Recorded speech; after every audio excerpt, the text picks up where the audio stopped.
good morning. Good to see you. Thank you so much for joining us for our worship service today. And Pastor Corey told you this week that we were recording our message, and I had a special announcement for you. And boy, do I have an announcement for you. And I'm so excited to be here with you. And we're in our new sanctuary, and we're excited about what's going on here. And this week we've been working very hard and to get things ready. So here's what's happening. We're in the process of transitioning back into the new building. We're moving everything from our old building down here that we can use, and then there's other things we're ordering, and we're waiting on some things to go in. We made a lot of progress this week. We got the sound set. Boy, it sounds fantastic in here. Pastor Corey's working on his lighting, and sound panels and different things will be going up. Carpet will be installed here in a week or so, and the foyer area and the coffee shop is being set up, and the media room. Boy, there's a lot of things happening, and we got a lot to do. But we do have plans, and the announcement that I wanted to make to you today is simply this, is that we are going to be coming back to church, returning to church on July the 19th.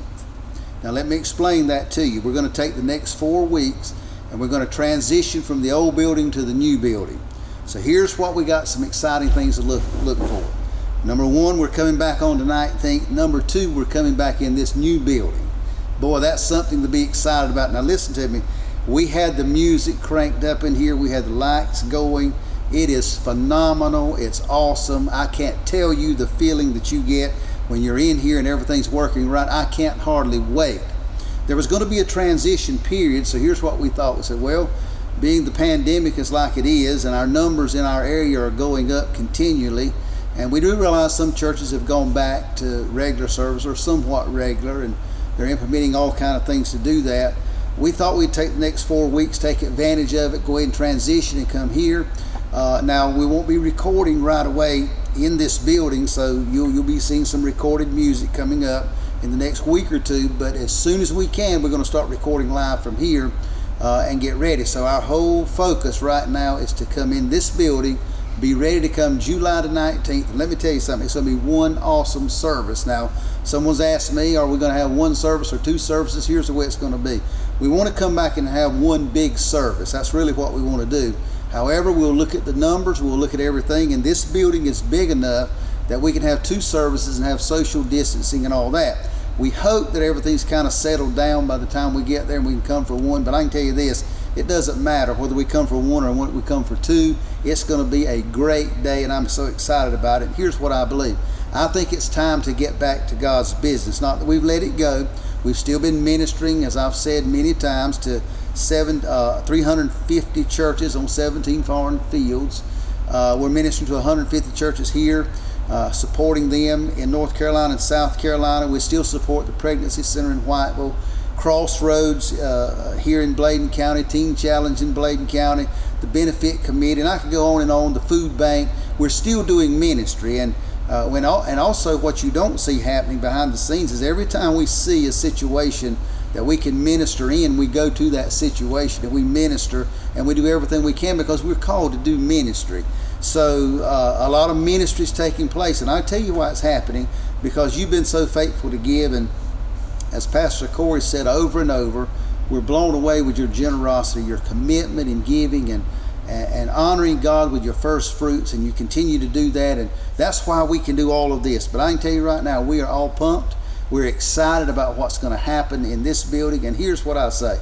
It's time to get back to business and really do business like God's called us to do it. So here's what I'm saying, by faith. I don't know where the pandemic will be. I know that everything's kind of going back to normal. I also know numbers are going up. I know some people are very sick when they get it. I know a lot of people are not. So I'm trusting that when the 19th comes, we can come in here and just have church like we should.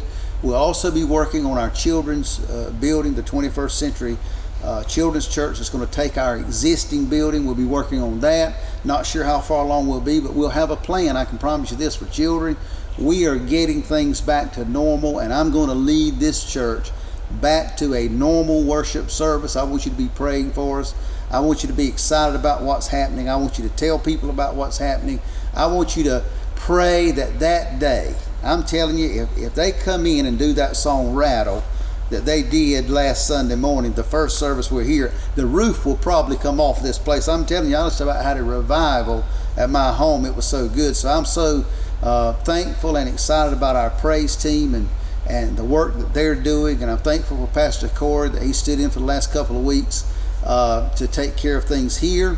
And so we're going to get back to July the 19th. Just mark it down. Pray about it. It's going to be a big day. We're going to continue to preach online. We're going to continue to have music online until then.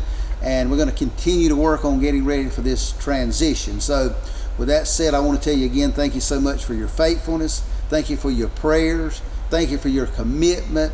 And I want you to continue to give, because we want to continue to do ministry. We want to continue to get this place right and ready to do a great job for the Lord. We're going to do everything we can to honor Him on the 19th. And in fact, here's what I say. I say that the song was so great last week, Rattle, that we ought to do it again this morning, because I think it'll minister to you again just as much as it did last week. So let's just get ready to worship the Lord right there in your home. Let me ask you to do this. I want you to kind of maybe not turn your cell phone off. You may be watching on the cell phone, or you may be on the iPad, or you may be on YouTube. It can be a number of ways. I want you to get ready. I want you to focus in on worshiping the Lord. I want you to get your hands up. I want you to give Him honor. We have a lot to praise God about. We have a lot to give Him honor for.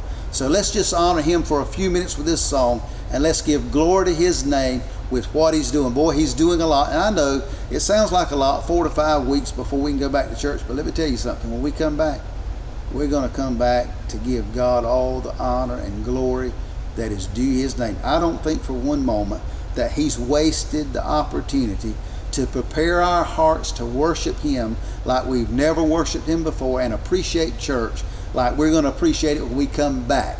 I'm excited, I'm pumped, I'm happy, I'm ready to go, and I want you to be ready. So let's worship God, and let's worship Him with our whole heart, spirit, soul, emotions. Let's let Him know we love Him today. God bless you again, and thank you for being with us today.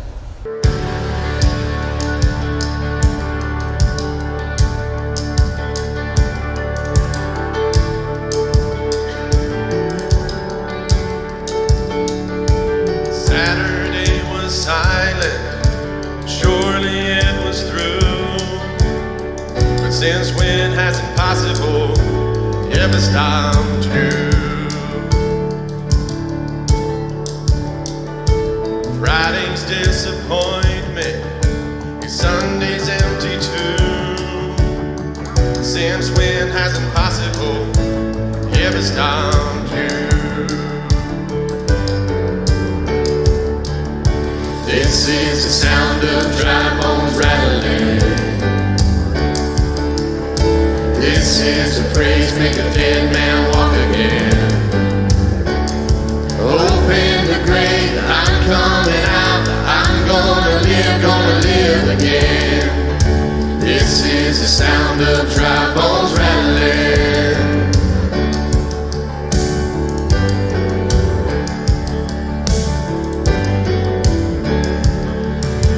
Pentecostal fire, stirring something new.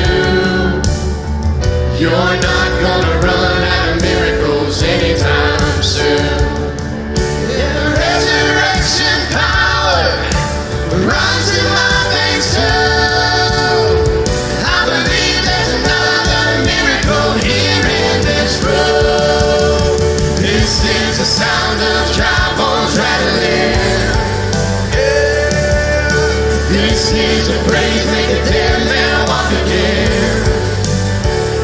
Open the grave, I'm coming out. I'm gonna live again. This is the sound of dry bones rattling.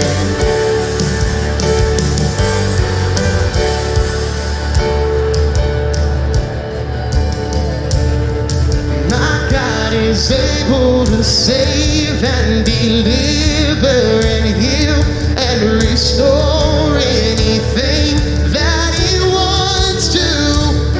Just ask the man who was thrown on the bones of Elijah if there's anything that He can't do. Just ask the stone that was rolled at the tomb in the garden. What happens when God says to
the chance that people would stop giving, there's no way people would tune in and watch online.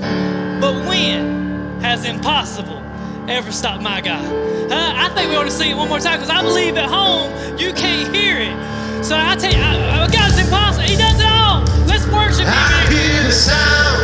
Do you hear it, church? I hear the sound. Oh, yeah. And this is what He said. Let dry bones hear the word of the Lord. Let dry bones hear the word of the Lord. Let dry bones hear the word of the Lord. Let dry bones hear the word of the Lord. This is the sound of dry bones rattling. This is the praise, make the dead man walk again.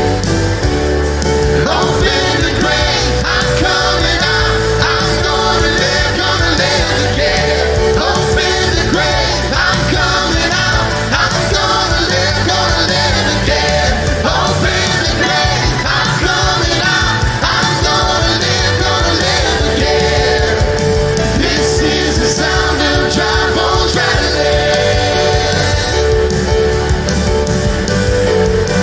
Dry bones rattling.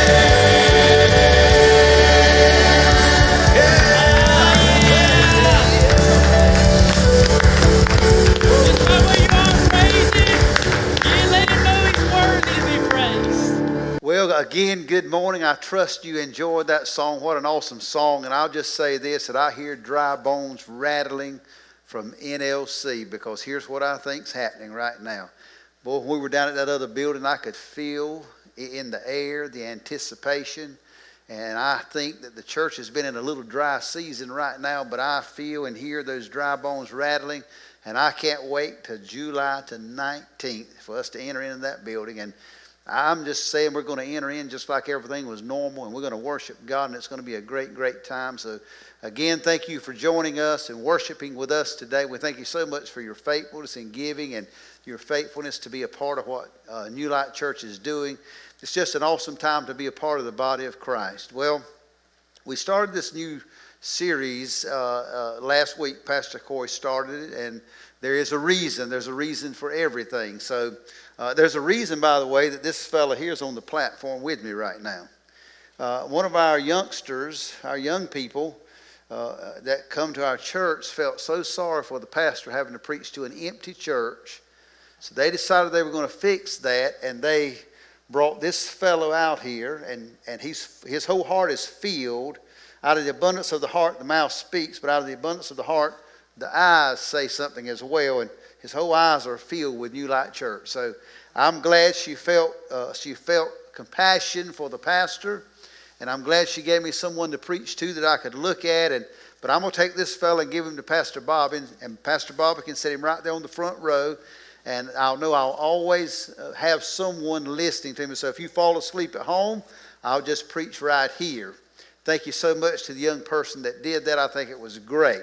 So here's where we are. We are going on now 4 months of this COVID-19 virus. And when you think about that, here's where we are. This thing has literally just about shut the whole world down. And it's just about destroyed the economy. Now, when you think about that, we closed or shut down the workplaces and everything else to save lives, but at the same time, we destroyed our economy in the process, trying to do something good with a negative result on the other side of it. And so we've been doing this going on 4 months, and so we're ready to get back to normal, and I think most of us are in a place where we're done with this thing. We're ready to put it behind us. And the truth about it, I mean, it really affects people in different ways. I mean, now the numbers in our area are going up every single day, and we had some of the highest numbers recently that we've had. And here's what we're seeing. With some people, it doesn't affect them at all. They have no symptoms at all. With other people, it's devastating. So I don't know exactly what's going on with it. Nobody else does anyway. But I'm telling you this, I'll say, hey, it's time to get back to normal. Let's trust the Lord. And so we're going to make our transition and do that. Then on top of that, we have this George Floyd situation, devastating situation to that family, and what happened to this young man. But circumstances surrounding that are not good either way you look at it. And so it makes no difference where you stand on the issue. All I'm saying is we have that going on, and then we look and we see all the riots. We see the looting, the burning of buildings. And so here's the bottom line. No matter where you stand on the issue, it's just lawlessness. What we're seeing happen has nothing to do with Mr. Floyd's death. What we see happening are a bunch of thugs, lawless people, and there's a real reason, by the way, that that's happening. And I may do a sermon about that maybe next week. I don't know. But what we're seeing is lawlessness. And we're seeing now a tragedy that has now taken a different form called disrespect to authority. No matter how you cut it, you cannot justify what's happening in some of our cities and the devastation that's taking place as a result of something bad that happened. One wrong, bad thing doesn't make another wrong, bad thing right. So we're seeing the devastation of that happening. And so here's where people really are. We have this stay-at-home order, and if you're like me, you're about to pull your hair out. You're ready for this thing to be over. You're ready for things to calm down. You're ready to find some kind of normalcy. And what's happening is I'm finding that myself and a whole lot of other people are very frustrated right now. I mean, we're just frustrated. And if you talk to people, here's what you'll see. They're in this place where they say they can't get motivated. They really are. They feel so burdened and so heavy. They're at home. They've done all the chores that they can do. The honey-do list are completed, and everybody's couples are kind of at each other's throat now. We're ready to get out and be normal. We just were not made for this, so we're all frustrated. And I think what someone said a long time ago, and I remember this phrase, and maybe it'll help you, is a lot of times what's going on isn't really what's going on. In other words, what it appears to be, a lot of times it's really not what it is. So we're seeing that, and I think what's happened through all of this is people have just lost their way. They've lost their way, and there's a reason that they've lost their way. And so I want to help you today to find your way. I want to tell you this, and so we'll talk about a few things as we go through here. So today, by the way, I love, there is a reason background right here. This is the new sanctuary. These were all the volunteers. We went down and prayed, and we wrote names on the concrete of people who we want to be saved, and family members that are there, and prayers that wanted to be answered. And Pastor Core and I were there on the stay. It felt so good. And so the place has been bathed in prayer. It'll continue to be bathed in prayer. But I love the background here. But today, I want to talk about something like this. I want to talk about you finding your way. You got to find your way.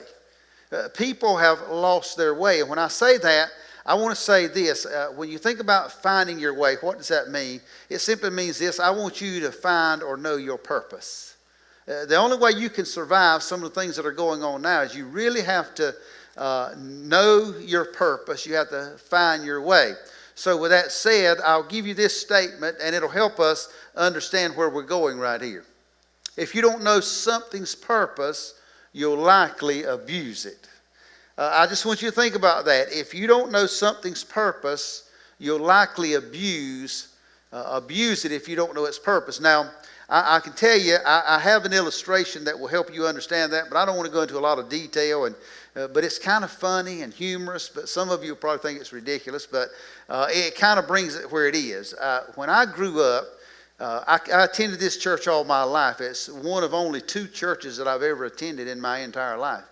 And I was raised here in this church. Well, around this church was what we call a cotton mill village, and it was a lot of wood-sided houses, and they were built on dirt roads, and everybody that lived in them worked at the cotton mill, and that's where we were. And so we lived right over here. I mean, I could walk right to this church area and did it many, many, many times.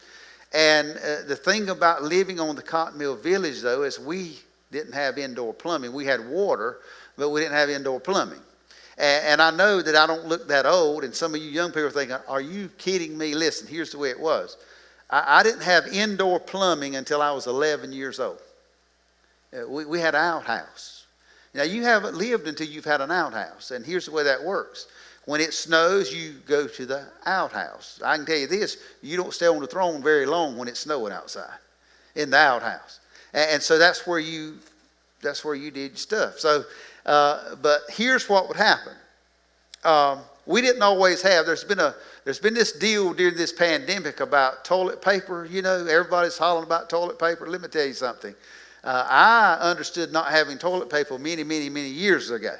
And remember I said, if you don't understand the purpose of something, you'll abuse it. Well, I don't know how many of you remember, but we used to get every year, we look forward to getting a Sears and Roebuck catalog.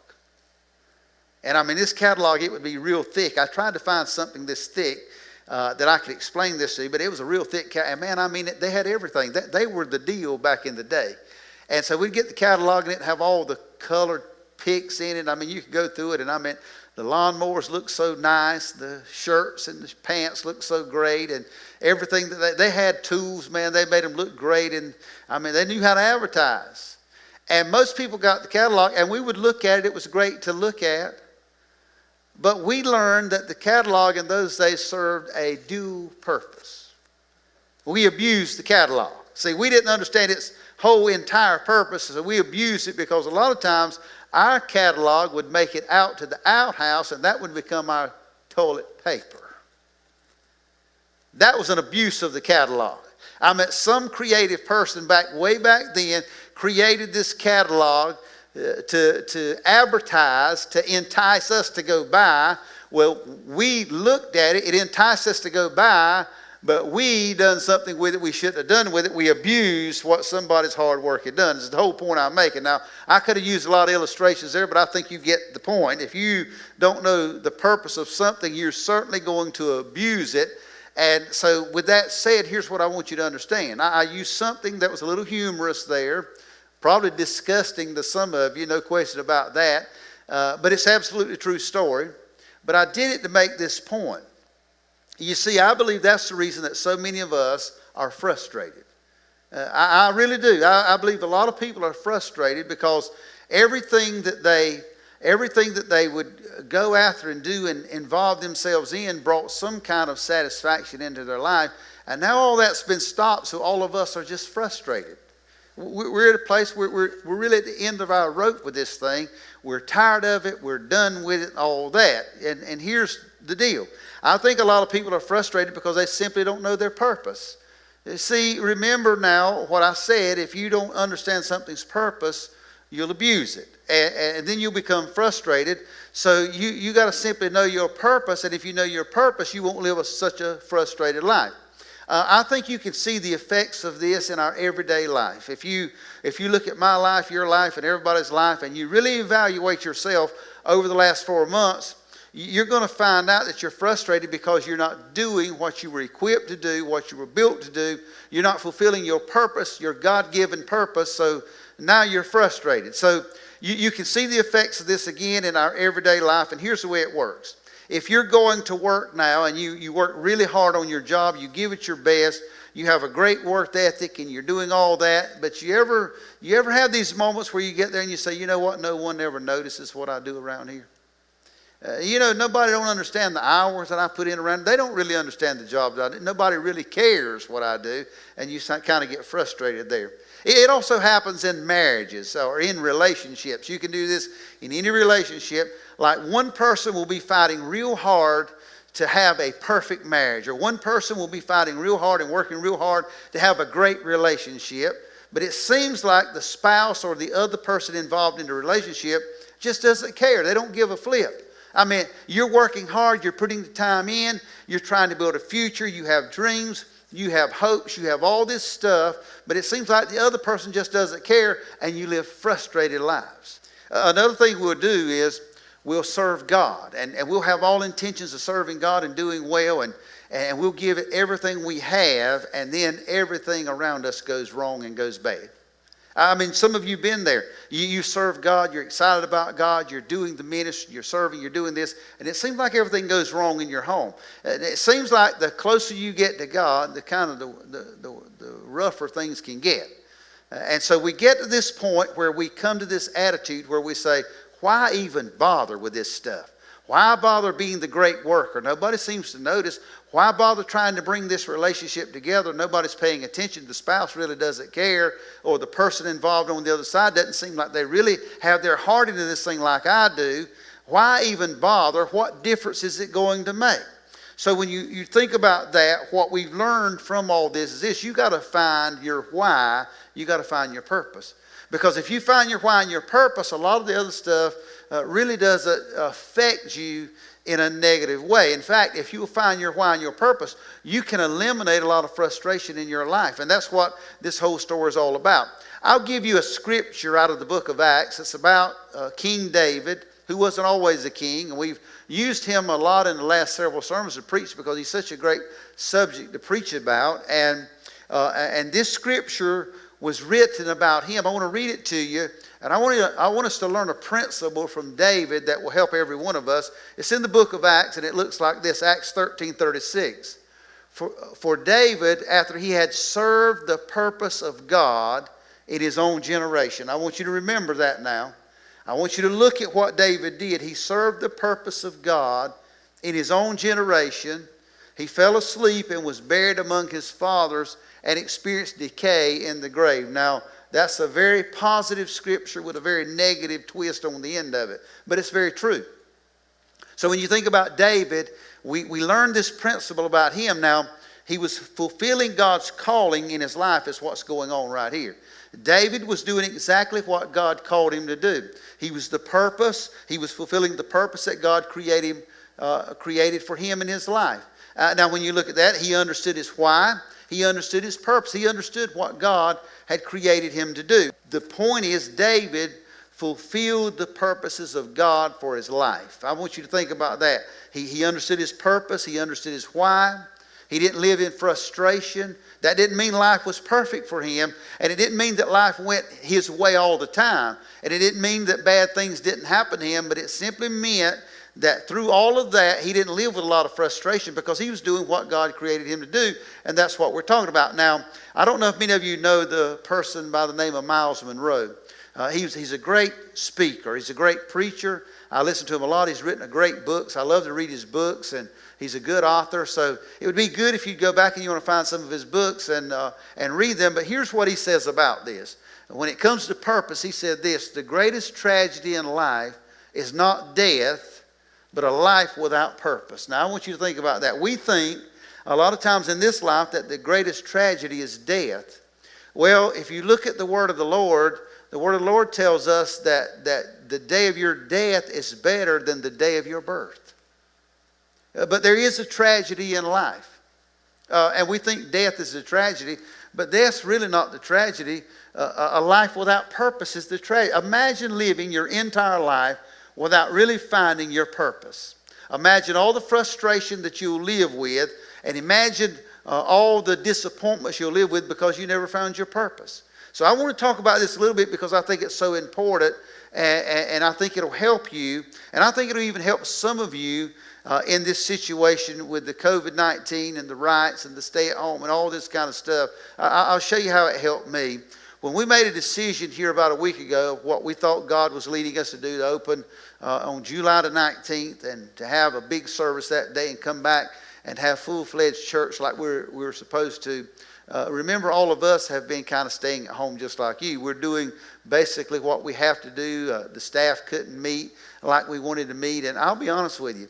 Last Sunday I watched Pastor Corey preach. He did a fine job. I watched the praise team. They did a fine job. And after it was over with, I kind of went outside and had me a seat up under my carport, and I was so frustrated. I was so frustrated because I've been missing something. Now look, I enjoy working outside. I enjoy working with my hands. I enjoy chores. I enjoy all that stuff. But I'm tired of that because that doesn't bring me fulfillment. It doesn't satisfy me. So what satisfies me is to do my purpose, which is to do ministry. That doesn't mean just preaching. That means running the ministry, casting vision for the ministry. That means working with a team and working together. That's where I find my fulfillment because that's my purpose. That's where I find my joy. So last Sunday I had been praying, Lord, speak to me, speak to me, speak to me. And God said this to me. He said, start leading your people back to normal. That's all he said. He said that all week long. Start leading your people back to normal. Well, we had so many factors in that.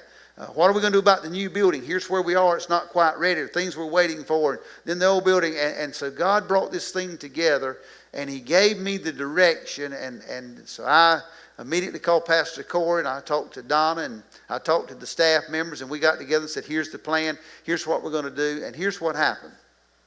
We all started Monday morning working hard, and we worked all day long for a few days in a row. And here's the joy came back to me. The peace came back to me. The frustration was gone because I then started operating in my gifted area. I started doing what God has called me to do again. It became real to me how real this sermon is. And so what I'm saying to you is if you find your purpose and you start doing your purpose, frustration leaves you, contentment comes in, you begin to feel yourself again, you begin to be whole again. You begin to feel normal again, because if you're not doing what God intended for you to do and created you to do, then you're living a substandard life. And this week just proves it. Man, I felt normal again just by going down there, crawling up on a ladder and working and doing whatever I could find to do because I was doing the ministry. We were leading this church back to some kind of normalcy, and that's what we're doing. And man, I loved it. So what I'm telling you today is absolutely true. It was proven in my own life this week as God spoke to me. So I want to deal with three things I think that I believe you need to know about purpose today, and I think it'll help you. Because I think all of us are tired of being frustrated. I think all of us want some kind of normalcy, and I think all of us want to be whole again. So there's a way to do it. You got to focus in on three areas. So I'm going to deal with those three areas you got to focus in on. The first one is this. When it comes to purpose, you got to do this. Your purpose isn't for you. You got to understand that. Your purpose is not for you. I'll deal with this a little bit more, but when you read on it, it says your purpose is God's purpose. So if you're going to find your purpose, you gotta go after God's purpose. It's what the whole thought there is. Your purpose is not for you. See, David understood this more than anybody.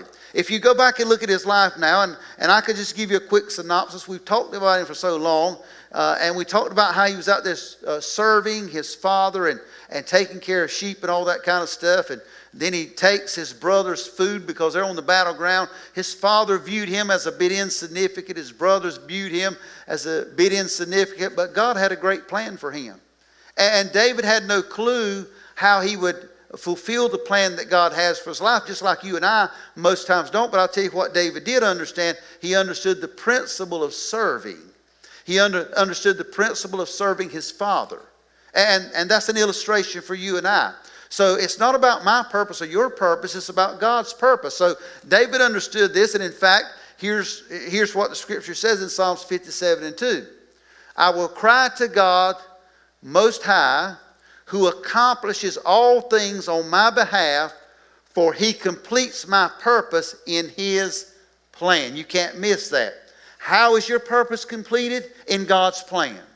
How do you find what God created you to do? Get in God's plan, and He'll lead you right to that. He was running from Saul. Remember, I've already told you that. He's running from Saul for his life when he makes this statement. And he's running from Saul. When we read these statements about him, that's what's going on. Life wasn't perfect for him. He had ups and downs. He had things going on.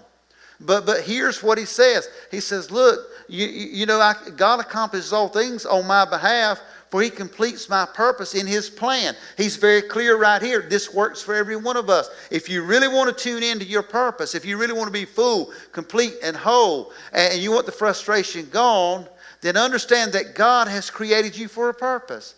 God has done something special with you, but the only way you can get to that purpose is you got to follow God and serve God. When you start serving Him, He begins to open doors left and right. He closes doors. He begins to do great things in your life. So David was trying to fulfill God's plan for his life. He wasn't trying to fulfill plans for his own life. Now let me give you an illustration of this. We look at the word sin in the Bible, and when you think about what the word sin means, I'll tie this together in just a second. It simply means, if you study it out, missing the mark. That's what sin means in the Bible. But there's a greater definition of sin when you bring it to another level, and that definition is this. How about this? How about missing your purpose? Wouldn't that be a tragedy for you to live this entire life and miss your purpose? Oh, yes, you get involved in a lot of things. You can do a lot of things, bring some joy to your life, accomplish some things. But it's a tragedy for you to live your entire life and miss your purpose in this life and for what God created you to do. So when you think about the word sin, it's really a violation of purpose. That's what we're understanding about it right now. So we all sin and fall short of the glory of God in a whole lot of areas. And when we think about that, we tend to look at different sins and things that happen in our life, acts of sin.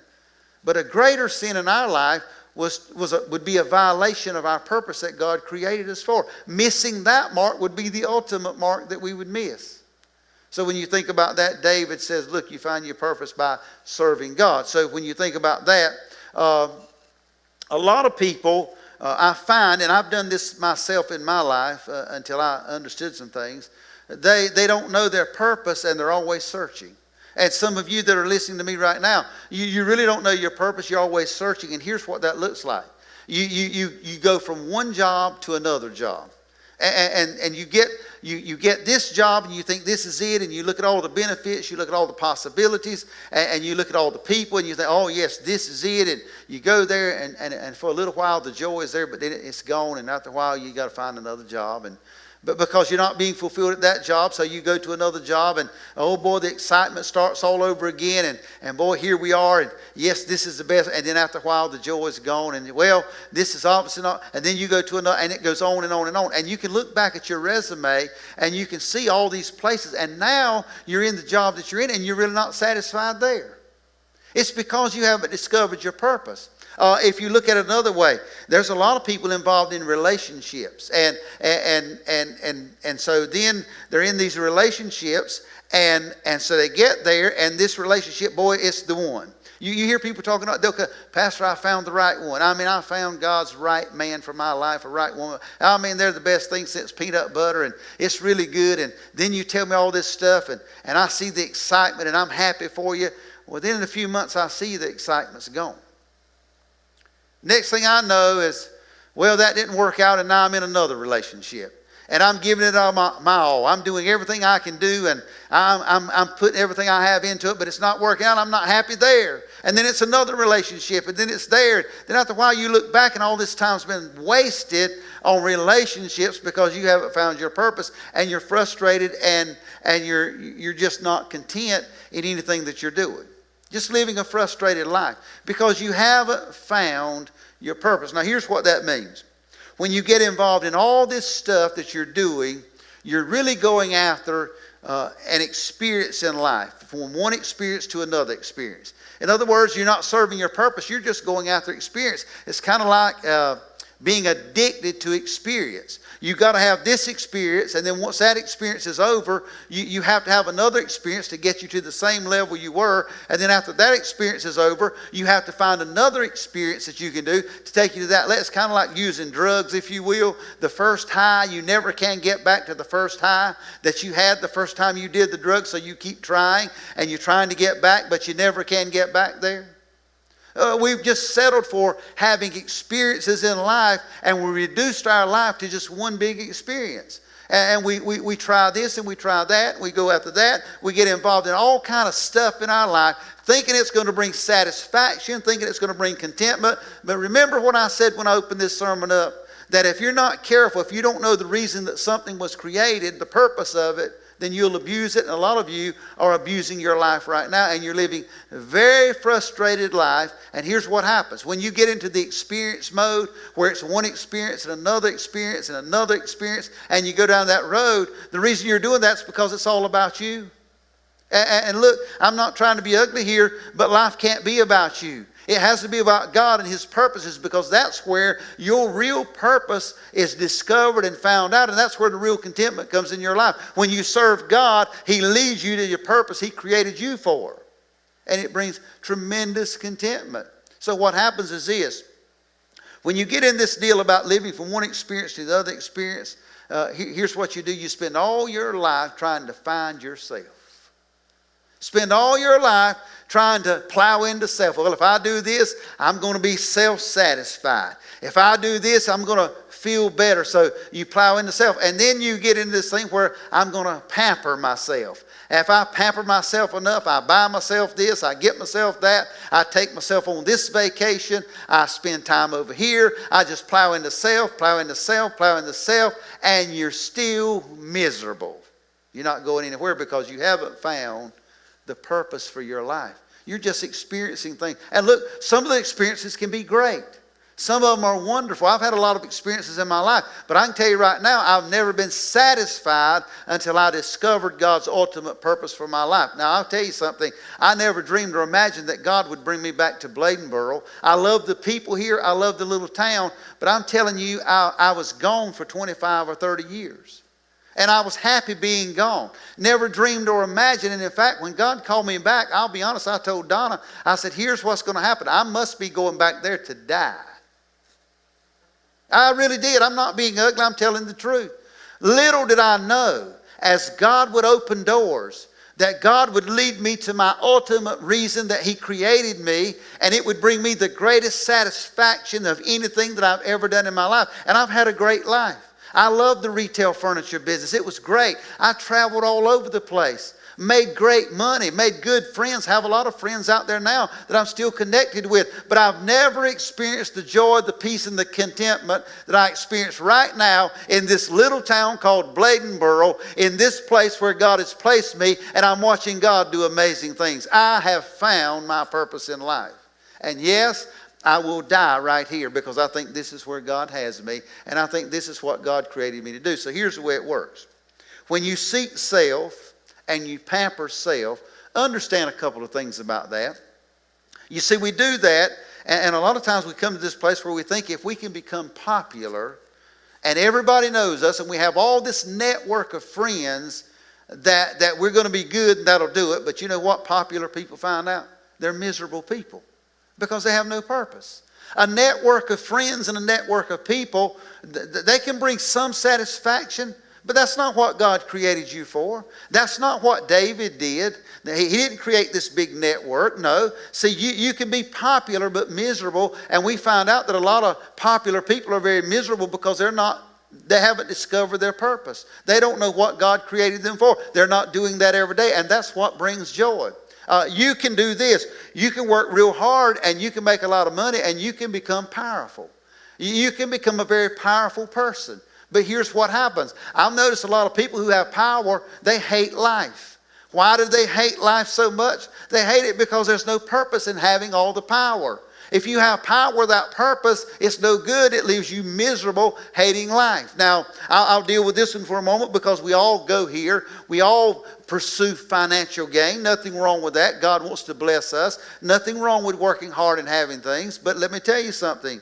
If you think that prosperity is going to bring you contentment, I can tell you there's a lot of prosperous people that I know. We sit on the news all the time, and they're depressed people because they have no purpose. The whole point I'm telling you is you can achieve great things in life, and you can accomplish great things. But if you do it without any purpose, you're going to be a miserable person. You're going to hate life. You're going to be frustrated, and God didn't intend for you to live that way. Someone explained it this way, and I think it would be real good. We are created for heaven. Think about this. Now, no matter whether you serve the Lord or not, no matter whether you're a Christian or not, this is the way it is. Whether you believe the Bible or not, this is just the way it is. See, we were created for heaven. You and I. This earth is not our home. We're just passing through. We're going to heaven. One day we're going to spend eternity in heaven or hell. Some people's going to hell. But for Christians, we're going to heaven. We're just passing through. We're pilgrims in this weary land. We're just passing through here. Heaven is our home, but we were made for heaven. God never intended to be in a situation like He didn't create us to be this way. He created us for heaven. But we are living in this world searching for something this world can't provide. Now that is a mouthful of truth right there. Created for heaven, living in this world, searching for something that this world cannot give us. If you don't get anything else out of this sermon today, I want you to understand this world cannot satisfy what you need on the inside. No matter how powerful you get, no matter how prosperous you are, no matter how popular you are, this world cannot satisfy what only God can satisfy. See, your purpose, it was never for you. That's what I'm trying to tell you. It was never for you. It was never for you to be self-satisfied. It doesn't come that way. Your purpose is for God. And if you ever understand that and get involved in God's economy and get involved in God's plan, you'll find perfect satisfaction in your life. Next thing I want you to know about purpose is this. You don't find your purpose, you serve God's purpose. It's not about you finding your purpose. Now, a lot of people, and I had this idea a long time ago. When God called me in the ministry, man, there was for such a long time I was frustrated. I was trying to find out how I'm going to get there. How is this going to work? I worked so hard, studied so much. I tried to connect with the right people. I did all this stuff trying to ultimately get to the place where I thought God wanted me, and I had no clue where God wanted me. A lot of people right now, you think your purpose is to be the CEO of a great company, and you're trying to get there, you're networking to get there, you're doing all that stuff. That's not the way it works. It's not about you. Think about the point that we're reading here. You don't find your purpose, you serve God's purpose. And a lot of people waste a whole lot of time trying to find their purpose. If they would just serve God's purpose, He would show you your purpose. That's the whole point that I'm trying to make. See, David wasn't pursuing his own dreams if you look at his life. He wasn't pursuing his dreams. If you go back and you look at his life, he was out there tending his father's sheep. He was kind of a second-rate family member. Then his father said, hey, I want you to go take your brothers who are serving in the army of Israel. I want you to take them something. He was just a messenger boy. But God had a great purpose. But God saw something in David. He saw his faithfulness to his father. He saw how faithfully he served. Not going into all that, but what I'm trying to tell you is he wasn't trying to find his purpose. He was serving someone else, his father's purpose. There's the principle for every one of us right there.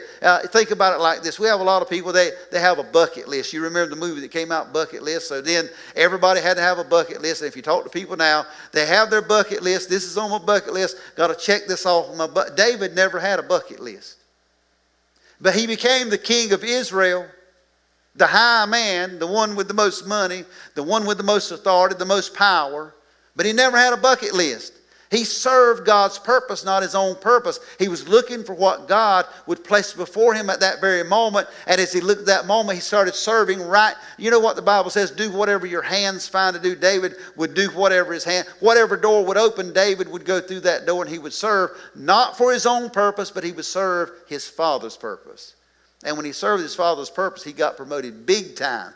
See, he found his purpose as he served. I want you to get that. If you really want to know what your purpose is, you start serving. You got to get yourself in service to God. Listen to me carefully. I don't care where you serve. It doesn't matter how you serve. What matters is that you're serving God's purpose. You find something that God is involved in, you begin to do it. I remember not long ago, I had this couple and they're getting married. And she called me one night and he goes to one church and she was coming to this church, and they're a lovely couple and they're not married yet, but they're going to get married. And she called me, she said, I love my husband to be. I want to help him spiritually. What can I do? Would you tell me the number one thing that I could do that would help him most spiritually? That was her heart. And she was very sincere. And I'll tell you what I told her. I'll tell her the same thing. I'll tell you the same thing. I said, here's what you need to do. First of all, you and him need to decide which church you're going to. I said, I would prefer that you come to New Light, but I understand that you may go to another church. I've got that. That's not important right here. What's important is if you really want to help him spiritually, find the church you're going to, get yourself involved, start serving God's purpose right there. And here's what happens when you do that. Spiritually speaking, you grow.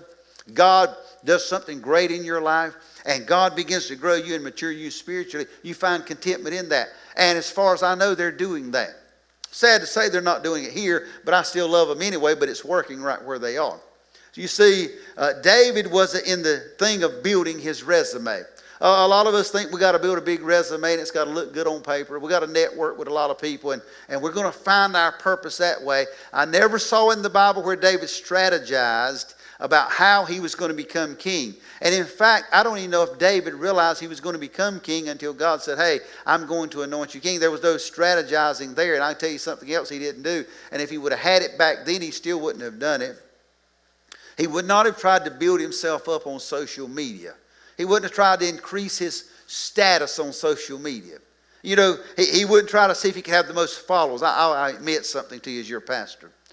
When this COVID-19 thing started, I started doing some videos once a week because I felt like I needed to speak to the people. And a lot of you were nice and said, I want you to continue doing them. And then somebody said, why don't you do them anymore? I'll let you in on a little secret. Listen to my secret. I saw a lot of pastors start competing on social media every day. Every day they would be out there. Some of them are gifted to do that. Some of them are not. And here's how I work. It's not my job to try to win everybody over on social media. Here's my job, my purpose. My purpose is the pastor to this church. My focus is this church.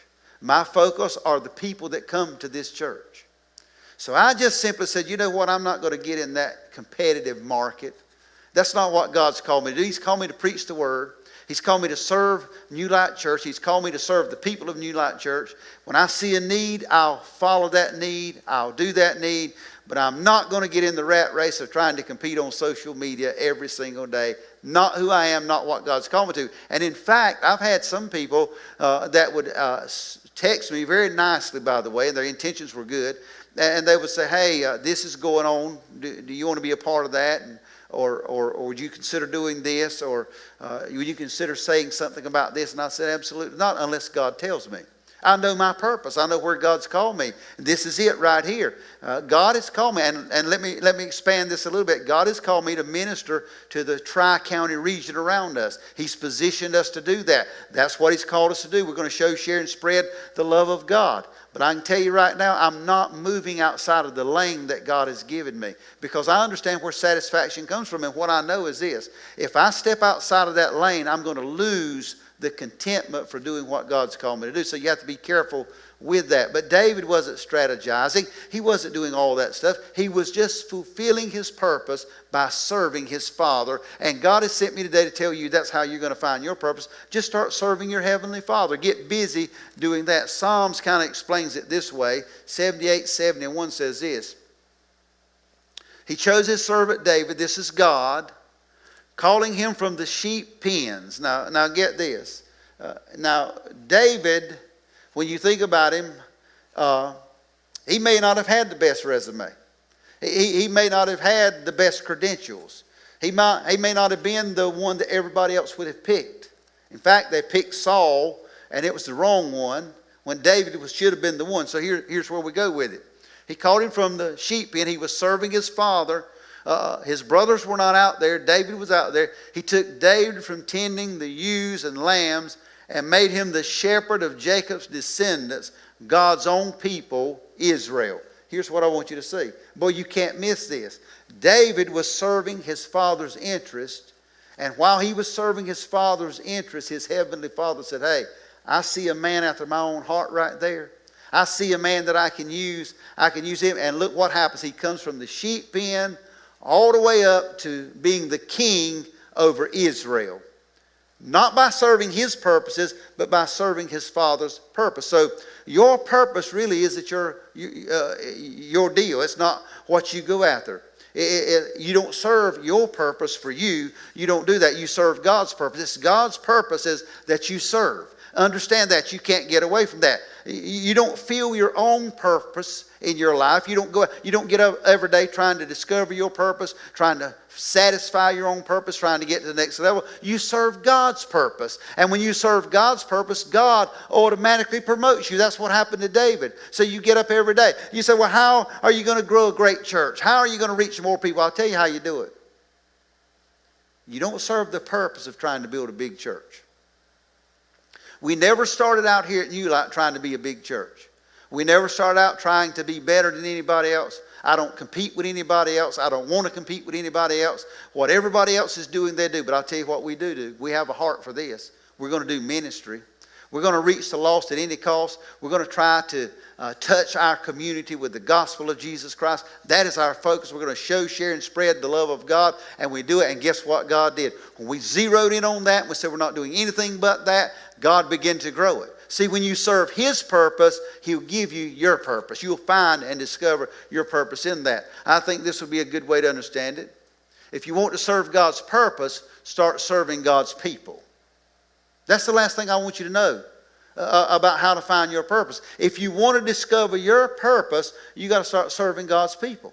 It's a real simple deal. I know when I say that, it sounds kind of lame because you say, how in the world can that happen? I mean, look, you mean to tell me if I just start serving God's people that I'll discover my purpose? Absolutely, that's what I'm saying to you. That's how God works. See, the world says it this way, and the world, it's interesting. Remember now, you got to remember, we were created for heaven, not this world.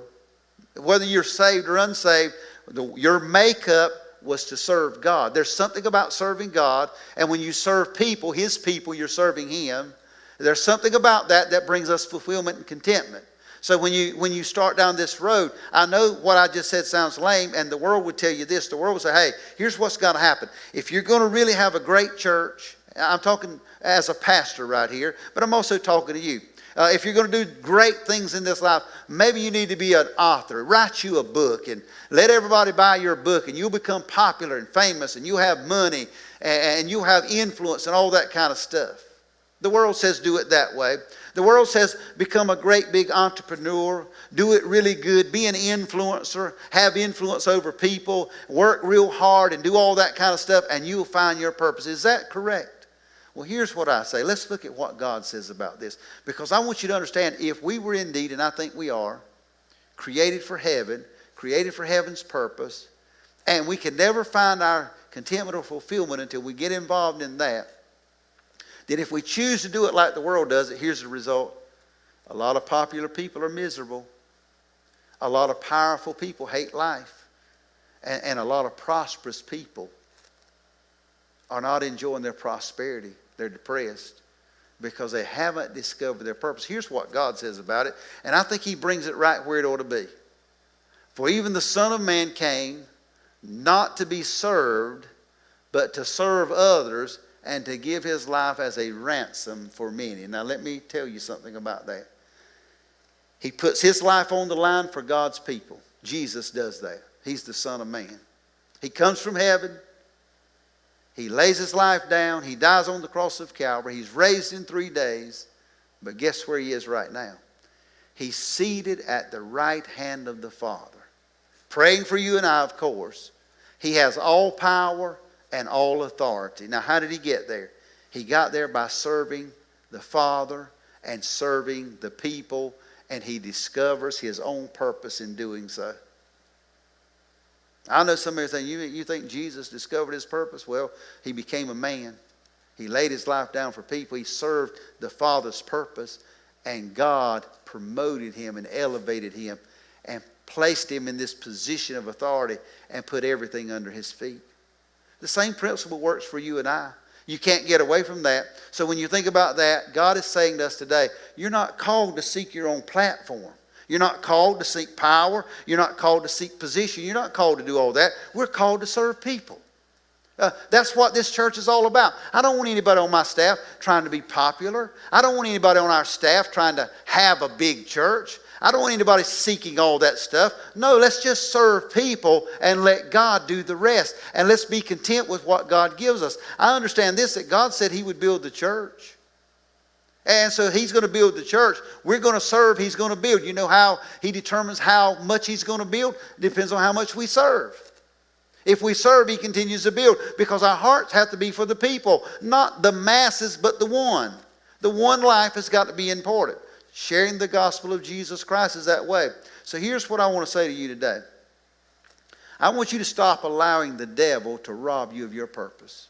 And by the way, understand this, he's the only one, you're the only one that can stop him from doing that. You got to stop allowing the devil to rob you of your purpose. You got to stop him in his track. You got to take these principles that I'm giving you and you got to stop. And you got to start serving other people today. If you just start serving other people today, you'll stop him from robbing you of your purpose. There's no way you cannot find and discover your purpose if you're serving God's people. Because God said this is the way it's worked from times past. I don't change. I'm the same today, yesterday, and forever. I'm not going to change. If you'll serve my people, you'll walk right into your God-given purpose. You'll find contentment you never had. The frustration will be gone. God has called us to serve other people. He made us to do that. David was a man not after his own glory. He was a man after God's own heart. And too many of us are after our own glory. We're trying to build our own kingdoms. We're trying to build our own names. We're trying to be somebody. And God said, no, stop trying to be somebody. Be a man after my own heart. Let me get the glory. Serve other people and watch me lead you into your destiny and your purpose is what God's saying. He serves God's purpose by serving other people. And you and I can serve God's purpose by serving other people. And you say, well, preacher, where in the world can I start? I'll tell you where you can start. You can start right here today. You can go right on our website, whatever you're listening on, Facebook or whatever, and you can go to that forward card and you can say, hey, I can tell you what, I'm going to start serving today. I don't care where I serve. I don't care how I serve. I just want to serve. And if you'll start that, God will begin the process in your life. It just simply works that way. You don't have to be frustrated with life anymore, frustrated with relationships and jobs and marriages and all that kind of stuff. Listen to me carefully. God knows the desires of your heart. God wants to give you the desires of your heart. He created you. He's for you. And He loves you. Here's what He's saying. He says, look, I really have this great plan for you. I have the right person already picked out for you. I know what you need better than you know yourself. But when you're in the way, I can't do it. But if you just start serving me and make me the priority in your life, I'll lead you right to the right relationship. I'll lead you to the right marriage. I'll lead you to the right job. I'll lead you to the right ministry. I'll take care of all that in your life. It simply works that way, church. And God just sent me to tell you that day. See, you don't need to find your own purpose. You just need to serve God's purposes. If you do that, God will minister to you in a mighty way. So I want you to stop serving yourself today. My goodness, self gets in the way and causes us so many problems. Stop serving self today and begin to serve God by serving other people. A great way to do it is start serving in His church. And I can tell you, when we go to this new building, we're going to need servants of God. Now look, serving in the church is not the only place you can serve. You can serve outside in the community. Serve other people. Find somebody that's hurting and go serve them. Find elderly people that can't get out right now. Start taking them groceries or doing something. Go pick their, I don't know, in today's world you probably can't pick their medication up. You might be careful with that, but you can pick their groceries up. You can cut their grass and trim their bushes. And you say, oh, I can't do it. Yes, you can. God loves a humble heart and a servant's heart. That's what He's looking for. Find you a place to serve. And when you begin serving other people, God will begin to take you straight to the purpose and the reason that He created you. So I pray today that you've heard the word of the Lord. I pray you understand how to find purpose. And here's the real reason. It's not just to find the purpose. It's to live a fulfilled life without frustration. To have the peace and contentment without frustration. Boy, I'll tell you, this week it happened to me. I could not believe how good I felt once I got back into God's house and began to do what God called me to do. So I want to pray a prayer for you today, and I want to ask God to bless you. So Lord, we've heard your word today, and so many voices in this world, and none are without significance, but you have spoken today.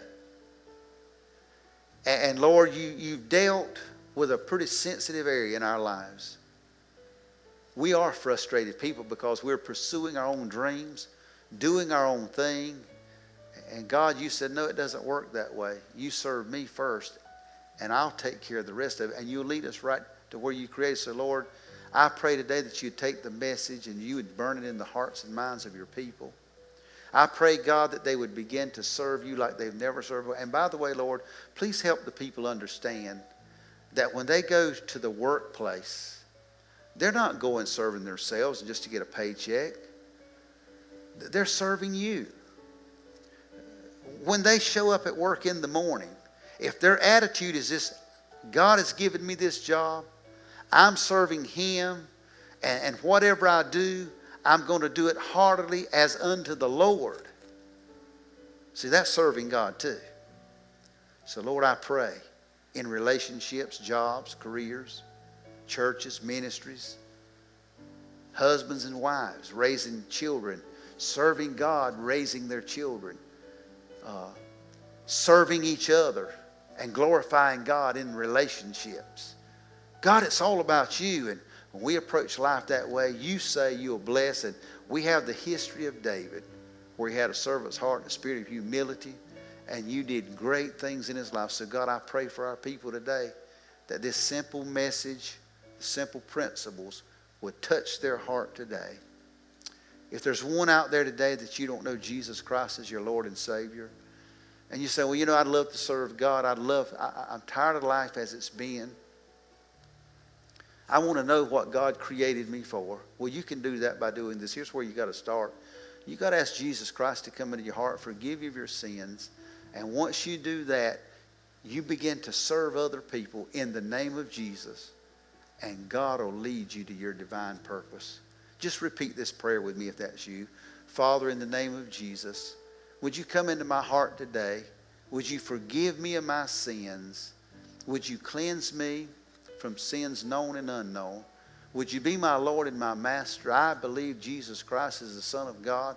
I believe he died on the cross of Calvary to pay a sin debt that I couldn't pay. And I believe that he said if I ask, I would receive. So today I'm asking him to come into my heart, forgive me, lead and guide me, be my Lord and be my Master. In the name of Jesus I pray. If you prayed that prayer today, your name is written in the Lamb's Book of Life or the Book of Life today. And you are on your way. Now just start serving. If you go to work, just go to work for God. If you're in a relationship, be in the relationship for God. Do it like you were doing it with God and doing it for God. Whatever it is you're doing, do it for the Lord. And as you do that, God will open doors, he'll close doors, and he'll do great things in your life. May God bless you and keep you. May the Lord make his face shine upon you. And may he give you his peace that passes all understanding. God bless you. Have a wonderful day.